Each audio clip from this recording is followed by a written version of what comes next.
AC Milan pantau situasi Davide Fratesi, siap bergerak jika tinggalkan Inter. Menurut laporan La Gazzetta dello Sport, AC Milan turut memantau perkembangan situasi Davide Fratesi di Inter. Gelandang tim nasional Italia tersebut kini menjadi incaran beberapa klub Serie A, termasuk AS Roma dan Napoli. Namun Rossoneri siap bersaing jika sang pemain memutuskan hengkang dari Nerazzurri. Fratesi, yang bergabung dengan Inter dari Sassuolo, disebut sedang mempertimbangkan masa depannya akibat minimnya waktu bermain reguler di bawah asuhan Simone Inzaghi. Jika gelandang 24 tahun itu mencari peluang bermain yang lebih besar, Milan siap memanfaatkan situasi tersebut dan mengajukan langkah konkret. Meski masih terikat kontrak dengan Inter, ketertarikan dari sejumlah klub top Italia menunjukkan bahwa Fratesi tetap menjadi salah satu profil gelandang yang paling menarik di pasar domestik. Milan sendiri tengah mencari tambahan di lini tengah untuk musim depan dan melihat Fratesi sebagai opsi potensial yang sesuai dengan kebutuhan taktik serta usia ideal untuk proyek jangka panjang. Inter sendiri telah mematok angka awal negosiasi sekitar 45-50 juta euro untuk peminat Davide Fratesi.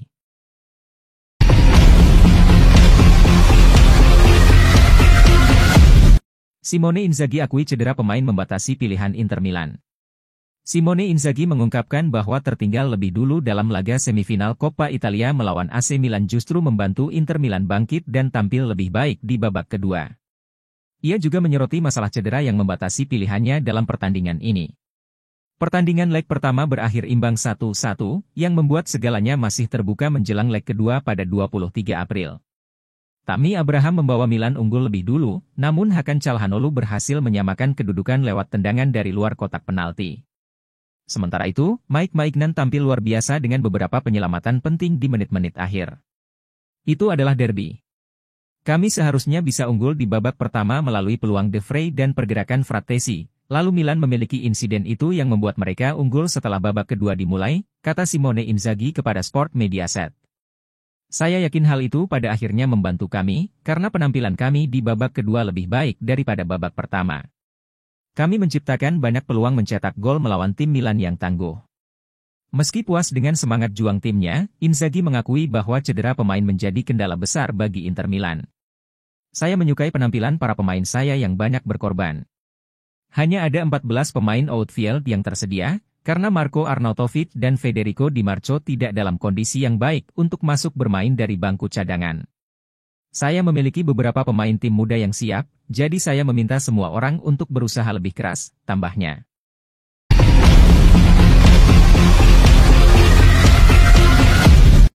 Taremi ingin bertahan, tapi jika Inter memaksanya pergi, dia hanya ingin tetap di Italia. Mehdi Taremi harus menepi selama setidaknya 20 hari akibat cedera otot. Ini menjadi kehilangan yang cukup signifikan bagi pelatih Simone Inzaghi, terutama di fase krusial musim ini di mana Inter sedang bersaing di semua kompetisi. Penyerang asal Iran yang didatangkan secara gratis dari Porto itu belum mampu memberikan dampak sesuai harapan, sebagian besar karena serangkaian masalah fisik yang menghambat penampilannya. Kondisi ini menimbulkan tanda tanya di internal klub soal kelanjutan masa depannya setelah musim ini.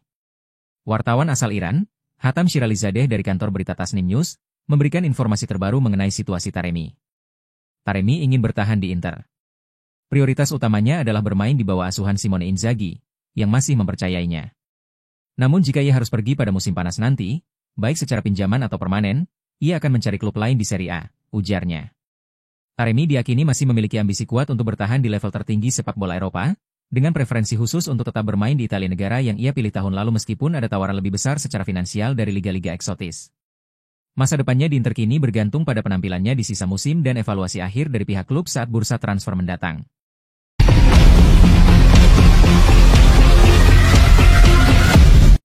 Inter Milan superior tetapi di sektor lini serang masih tumpul. Inter Milan menjaga peluang untuk lolos ke final Coppa Italia 2024-2025. Dalam derby panas menghadapi AC Milan di leg pertama semifinal, mereka meraih hasil imbang 1-1.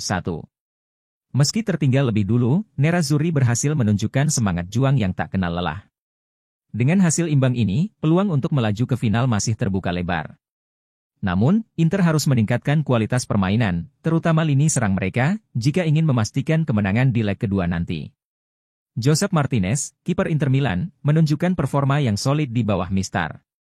Dengan beberapa penyelamatan penting, dia berhasil menghindarkan gawang Inter dari kebobolan lebih banyak. Meski begitu, gol Tammy Abraham sedikit banyak menunjukkan bahwa dia bisa lebih tajam dalam mengantisipasi pergerakan lawan. Jan Bisek tampil cukup baik di awal laga, tapi dia kalah dalam duel dengan Abraham yang berujung pada gol Milan. Kegagalannya ini menjadi pelajaran penting bagi sang bek muda untuk lebih fokus dan disiplin. Stefan De Vrij dan Alessandro Bastoni juga berperan penting dalam pertahanan. Keduanya tampil solid meski sempat terancam beberapa kali. Bastoni bahkan hampir mencetak gol dengan sebuah sundulan tajam yang sayangnya belum membuahkan hasil. Hakan Çalhanoğlu menjadi pahlawan Inter Milan dengan golnya yang luar biasa. Pemain asal Turki ini seolah memiliki energi dan motivasi ekstra saat melawan mantan klubnya. Keberadaannya di lini tengah sangat vital, baik dalam menyerang maupun bertahan. Namun, Nicolo Barella tampak kurang konsisten dalam laga ini. Meski berperan dalam terciptanya gol penyama kedudukan, dia beberapa kali kehilangan bola secara tak terduga. Barella harus bekerja keras untuk menemukan kembali performa terbaiknya, terutama menjelang leg kedua. Matteo Darmian tampil cukup stabil meski tidak terlalu mencolok. Kehadirannya membantu menyeimbangkan permainan di sektor tengah, tapi absennya Denzel Dumfries cukup terasa. Joaquin Correa mendapat kesempatan untuk menggantikan Lautaro Martinez, tapi belum bisa menunjukkan kualitas terbaiknya. Meski mencatatkan assist untuk gol Çalhanoğlu, Correa masih kesulitan menembus pertahanan Milan secara efektif. Dia perlu lebih berani mengambil risiko dan tampil lebih dominan andai dimainkan di leg kedua. Marcus Thuram, yang baru kembali dari cedera, tampak kesulitan dalam menemukan kembali performa terbaiknya. Meskipun beberapa operannya cukup bagus, banyak peluang yang terbuang percuma. Thuram harus segera meningkatkan ketajamannya di depan gawang untuk memberikan dampak lebih besar bagi tim. Dengan kedua pemain depan yang belum tampil maksimal, Inter harus mencari solusi untuk memperbaiki lini serang mereka. Ini akan menjadi pekerjaan rumah besar bagi pelatih Simone Inzaghi menjelang pertandingan berikutnya.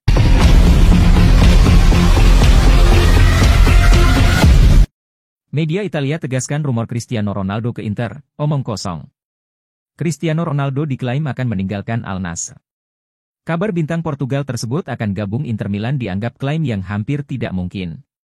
Sky Sports UK melaporkan jika Cristiano Ronaldo bisa meninggalkan Al Nassr di akhir kontraknya pada bulan Juni. Sang pemain diklaim berambisi untuk bergabung dengan klub yang berpartisipasi dalam Piala Dunia antar klub 20.265. Meski media asal Inggris itu tidak secara langsung menyebutkan Inter Milan, media lain berasumsi juara bertahan Serie A itu akan jadi tujuan yang mungkin bagi pemain internasional Portugal tersebut, yang telah menghabiskan 3 tahun di Juventus. Nyonya tua dan rival mereka Inter akan menjadi klub Serie A yang terlibat dalam Piala Dunia antar klub 2025 di musim panas mendatang, sebuah kompetisi di mana Al Nassr tidak akan berpartisipasi di dalamnya. Namun Tuttosport menyebut jika Presiden Inter Milan, Beppe Marotta, tidak yakin dengan kesepakatan tersebut. Saya tidak sepenuhnya setuju dengan hal itu. Pemainnya tidak dapat diragukan lagi, tetapi itu adalah kesepakatan yang menuntut dari segi finansial. Secara luas diakui bahwa mantan Direktur Olahraga Juventus Fabio Paratici memainkan peran utama dalam negosiasi dengan Real Madrid dan Ronaldo pada Juli 2018, yang menyebabkan kepergian Marotta dari Juventus beberapa bulan kemudian. Tuttosport menyatakan bahwa transfer Ronaldo ke Inter, bahkan hanya untuk Piala Dunia antar klub, tetap sangat tidak mungkin, karena laporan mereka diakhiri dengan, "Baiklah, sekarang saatnya untuk kembali ke kehidupan nyata."